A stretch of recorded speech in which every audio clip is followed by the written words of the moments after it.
Hello, I'd like to thank the Wholeness Network for inviting me to share astrology insights for 2025. My name is Karen Crawford, and I am both a modern and traditional astrologer. And I'm very excited to dive into the cosmic magic in the sky because, as always, there's a lot of things going on. So I'm going to go ahead and share my screen. I made a little slide presentation for you to enjoy. And so essentially what we're going to start with here is looking at a quick recap of 2024 because it went out with a bang. In November, we had quite the shift in the United States with the election November 5th. We had Mars at 29 degrees of Cancer, and we had Pluto at 29 degrees of Capricorn. So technically, from a traditional astrology point of view, Mars is a malefic. It's a hot and dry planet. It's associated with the god Aries, war. And Pluto is a modern planet. And Pluto is often deep, significant transformation. So basically, half the country was happy, half the country was devastated. There's a lot of polarizing things that were going on with that. Not long after that, Mercury went retrograde, and that was on November 15th. And Pluto went into Aquarius like 4 days after that, and on the 19th. And Pluto will be in Aquarius until March 8th of 2043. Like, are you doing the math in your head? Because I'm like, am I going to be around in 2043? It feels like it's so far from now.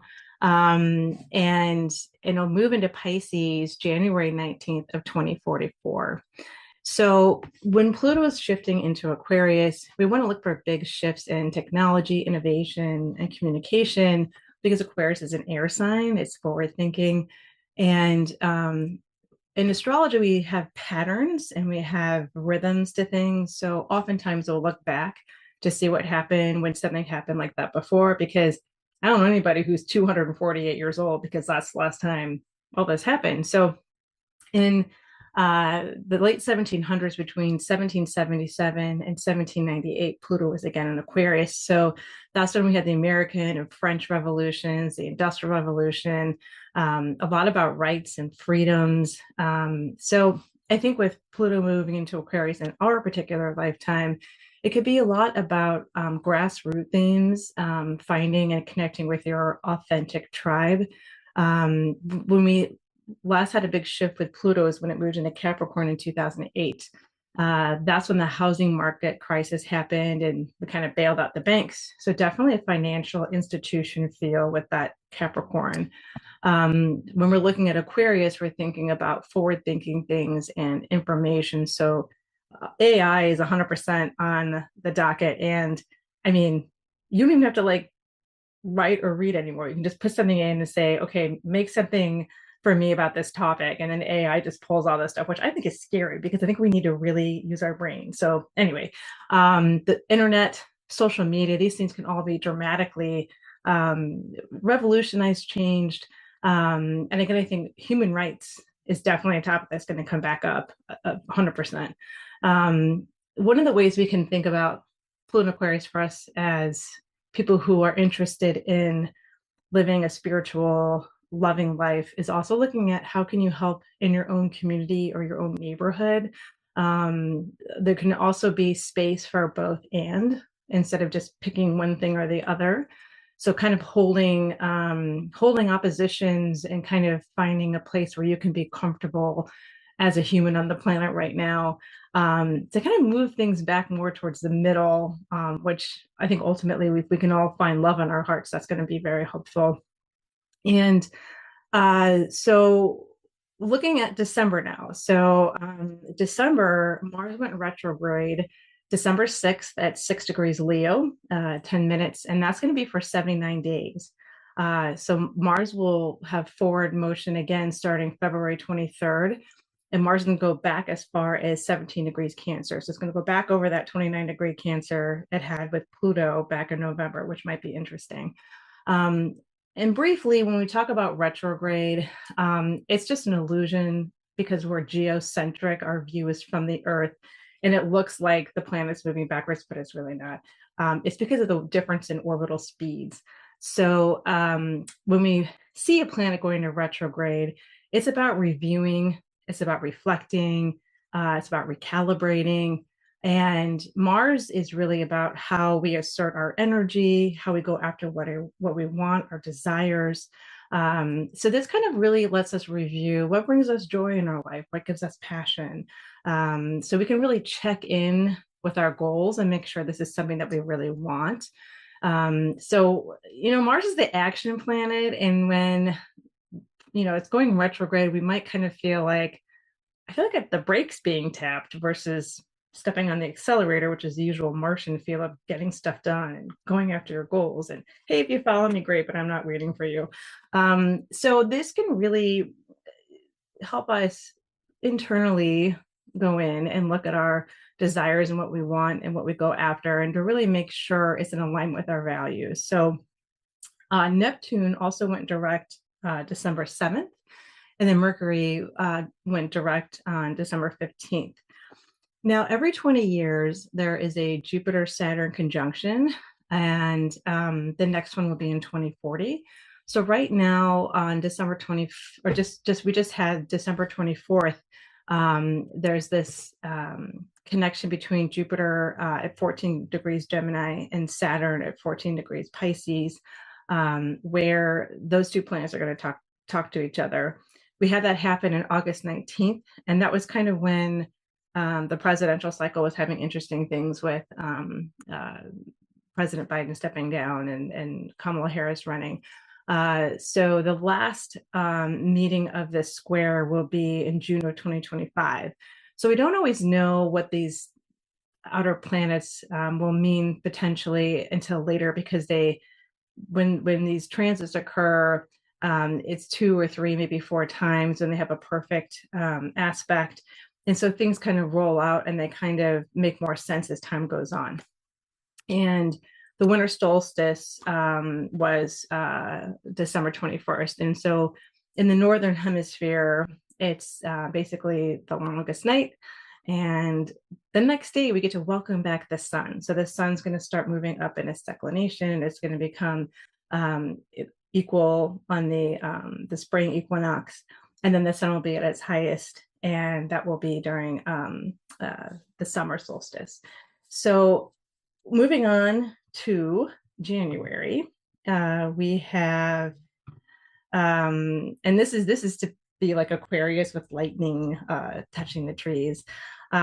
So Venus is going to be entering Pisces on January 2nd.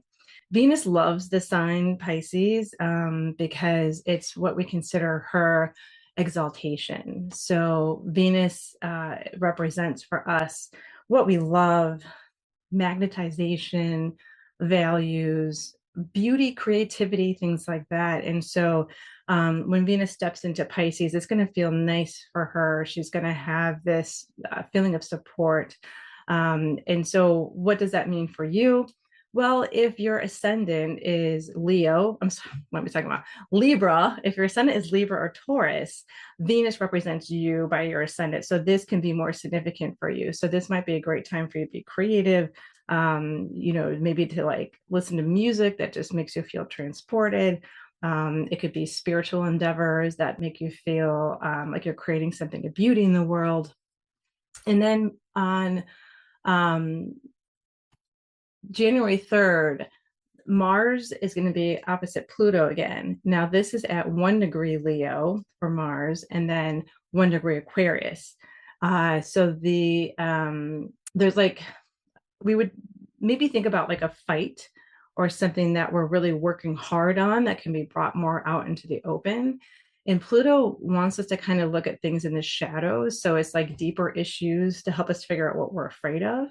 And because we had the initial one in the summer, and then we have this one kind of now, and then with November and January, I think there's a lot of things that are kind of going on in the collective about what are the things that we're fearing, and having discussions with our friends, our family, maybe even just kind of working with communities and that sense of being connected to other people, and what unites us versus what separates us. And then when we look at January 11th, the true node enters Pisces. And so that's about an 18-month time where the nodes will be in Pisces and Virgo. And so this will be an interesting shift because the Pisces North Node is kind of having us ask ourselves, maybe I'm taking myself too seriously. What is my ego holding onto so hard that I can't possibly evolve to that next step? Pisces is about this Christ-like consciousness that ultimately has deep compassion and wisdom. And when we look at the Virgo South Node, it's how am I talking to myself in my head? Have I been overly critical? I've been overly critical of the people that I spend time with, and sometimes it's potentially being too much of a servant, where you are sacrificing so much for your work that you don't see your family, or you don't have any space for joy in your life because you're putting so many hours in. So those are themes that the whole collective will start to shift into and work with, because when the nodes shift, that's when we go into the eclipse seasons, and we'll talk about that coming up as well. And we see on January 13th, we have a full moon at 23 degrees Cancer, 59 minutes. In Eastern Standard Time, it'll be around 5:26 p.m. It's interesting that Mars is still kind of in the picture. Mars will be at 27 degrees retrograde, right by the moon in Cancer. So this might kind of be a feistier full moon. Full moons are kind of about how we have illumination to things. It can be a celebration. So one of the ways you can personalize this for you in your chart is to see what houses Mars rules in your chart. So let's say Mars rules my fifth house of children and pleasure, and it's by the moon. There could be something coming up for me about my kids or the things that I do that bring me joy to help me navigate, and so there could be something illuminated about that I've been working with, or wanting to make progress in some way. And then January 19th, we see the sun shift into Aquarius. And I think it's interesting because January 20th is the inauguration date. So hopefully everything goes really smoothly and wonderfully with that. And then at the end of the month, we have the new moon on January 29th at 9 degrees Aquarius, 50 minutes, and that's 7:35 a.m. Eastern Standard Time. And then we also have Uranus turning direct at 23 degrees Taurus, 16 minutes. And that's been 151 days that Uranus has been retrograde. And that started September 1st of 2024. So typically what happens is late summer, kind of early fall, the outer planets, including the modern planets, they tend to go retrograde. And then usually as we come more towards like the end of winter, beginning of spring, they kind of move forward motion again. So if Uranus has been sitting on your sun, it's going to kind of move out of Taurus, move into Gemini coming up here soon. So that's good. So anyway, so basically this is just a recap of 2024, looking into 2025. And I feel like the Mars Pluto thing is really significant. And I think there's this push for people to kind of find their own equilibrium, and for us all to kind of face the shadows in some way, because with the nodes moving into Pisces, there's a real opportunity for people on an evolutionary astrology scale to look at it as, how can we all kind of move more into connectivity and unity. And we'll be back with February coming up here soon. So thank you for listening. I hope you have an amazing kickoff to 2025. And remember, setting an intention, I think setting between 1 and 3 intentions is always an amazing thing.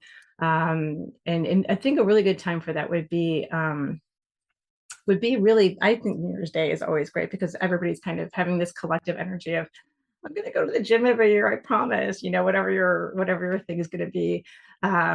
So just inviting you to use the freshness to start because really, I mean, spring is almost here. It's the ground is resting, and we're all kind of taking this time to let things connect beneath the earth. But it's going to be here soon. So I think 2025 is going to be a very interesting year. And just even to have in your vision of maybe retrospectively looking at 2024, maybe things that really worked out well for you, maybe things you wish you could have done slightly differently, and having that self, because right now with Mars retrograde, it's great to think about, am I doing the things that I want to do for me because they're right for me?